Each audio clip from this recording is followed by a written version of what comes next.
আম্মা, আম্মা, এইখানে আসেন। দেখেন, কালকে তো ঈদ, এই জন্য আমার বাপ ব্যাগ ভরে বাজার পাঠাইছে। আমি ফোনে যা যা বলছি তাই তাই কিনে কিনে পাঠাইছে। বাবারে, এত কিছু পাঠাইছে! সেদিন তো বস্তা ভরে আম কাঁঠাল পাঠাইলো, আজকে আবার এত বাজার। দাঁড়াও, বড় বউরে এগুলো একটু দেখায়, ছোট লোকরা তো জীবনে চোখে এগুলো দেখিনি। বড় বউ, বড় বউ, দেখো দেখো, ছোট বউয়ের বাপ ঈদের জন্য কত কিছু পাঠাইছে। তোমার বাপ কি দিছে? দুই ঈদের থেকে তো এক ঈদে কিছুই দিল না। কি পাঠাবে আবার? আপনাদের কিছু নাই যে লোকের কাছ থেকে নেওয়ার আশা বসে থাকেন? আমার বাপ 5-7 বছরে অনেক কিছু পাঠাইছে, কিন্তু আপনার কখনো মন পায়নি, এজন্য আমি পাঠাতে মানা করছি।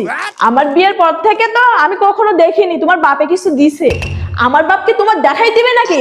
আর আমরা বাপের টাকায় ফুটানি দেখাই না, বুঝলে? আমার জামার যদি 2 টাকা থাকে, সেই 2 টাকা ফুটানি আমরা দেখাই। তোমার বাপ দিছে, তুমি আর তোমার শাশুড়ি ঘরে দরজা লাগাই খাও, তোমার বাপের টাকা ফুটানি আমাকে দেখাইতে আসবা না। দেখছেন আম্মা, আমাকে কত বড় বড় কথা শোনাই গেল। ওর দিমাগি কথা আমি বের করব, তুমি চিন্তা করো না, সময় বুঝে ওর মজা আমি দেখাবো। বড় বউ, বড় বউ, আমার শরীরটা ভালো লাগতেছে না, আমাকে একটু ডাক্তারের কাছে নিয়ে চলো।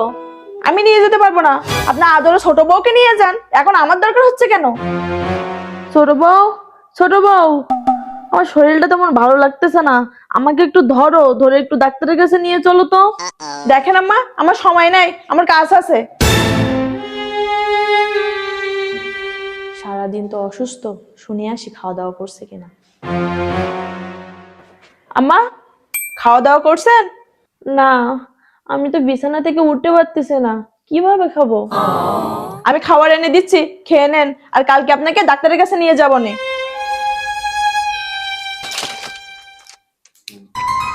আম্মা, আপনার অসুস্থতার কথা শুনে আমার আব্বু আম্মু আসতেছে আপনাকে দেখতে। কি করতে আসতেছে? আমি এখন সুস্থ আছি, বাড়িতে এমনি বাজার ঘাট নাই, ফোন দিয়ে আসতে মানা করো। তারা বের হয়ে গেছে, এখন যদি আসতে মানা করি তাহলে কেমন দেখায় না? গত সপ্তাহে তো ছোট বড় বাপ মা আসলো, তখন তো ব্যাগ ভরে বাজার করলেন, তাহলে আজকে আমার বাপ মা আসতেছে এই কথা শুনে আপনি এমন করতেছেন কেন? ছোট বউয়ের বাপ মার আর তোমার বাপ মার তো তুলনা করলে হবে না। তার বাপ মা মেয়ে শ্বশুর বাড়িতে কত কিছু পাঠায়, তাদের আপ্যায়ন করবো না তো কাদের করবো? বাহ বাবা বাবা, আপনি যে খুব স্বার্থবাদী। এতদিন যে বিছানায় পড়েছিলেন, আপনার ছোট বউ তো আপনার দিকে ফিরে চাইও তাকায়নি। আমি সারাক্ষণ আপনার সেবা যত্ন করতেছি, তারপরও আমি আপনার মন পাচ্ছি না। ঠিক আছে, আমি আজকেই বাপের বাড়ি চলে যাচ্ছি, আমিও দেখবো ছোট বউ কেমন আপনার সেবা যত্ন করে। হাই হাই, এখন আমার কি হবে? ওই ছোট বউ তো আমার জীবনেও দেখবে না, কি যে ভুল করলাম।